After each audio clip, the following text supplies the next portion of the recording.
It is obviously just one of the massive events planned here in the Valley as 4 teams will face off for all the marbles, the championship. Okay, on Saturday, here we go. NC State's going to take on Purdue. Alabama's going to take on UConn. All right, the winner's playing for that big championship game Monday at State Farm Stadium. And as tens of thousands of fans make their trip to the Valley of the Sun for all of this, the city of Phoenix is cracking down on illegal short-term rentals. Yeah, ABC 15's Jordan Bonke joining us live, following up on something we've covered for a long time, and that leniency period coming to an end. And Jordan, we know that you've been pushing for answers since that first story aired.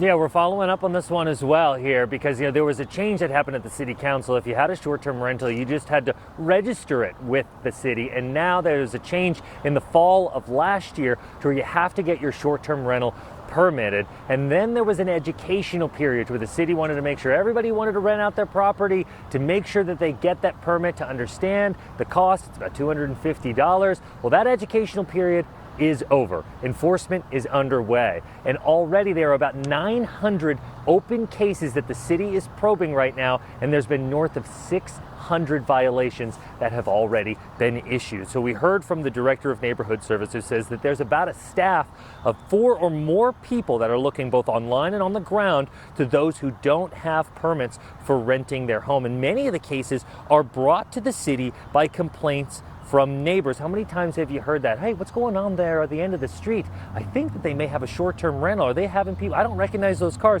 Is that a rental car? Is that down the street there? Now, if you are renting and you don't have a needed permit, the first violation is $500. That's equivalent to parking in a fire lane or a handicap spot without the right permit. It's either the first violation is $500 or 1 night's rent, whichever is greater.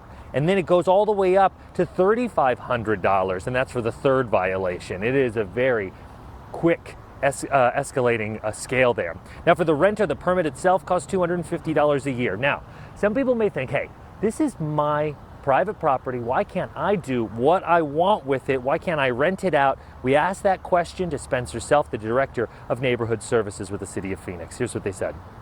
The city has quite a few rules in terms of ordinances and laws that are required even if you do own your property. So regardless, you can't do construction without a building permit, you can't run an industrial business without the correct zoning, and you can't run a short-term rental without the appropriate permit.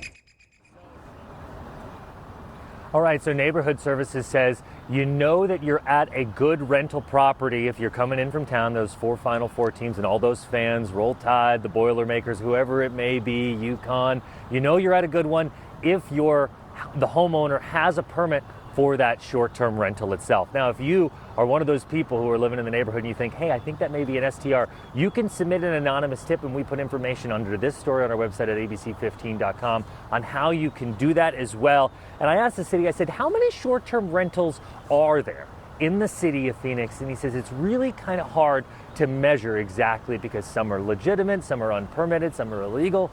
And so their best guess right now is about 5,000. Wow. Reporting in downtown Phoenix, or nearby it, I should say, ABC 15, Arizona. Yeah, it's important, Jordan. Glad you did this and did the legwork because the rules have changed so much over the recent years. So it's important to drive that home. Appreciate that.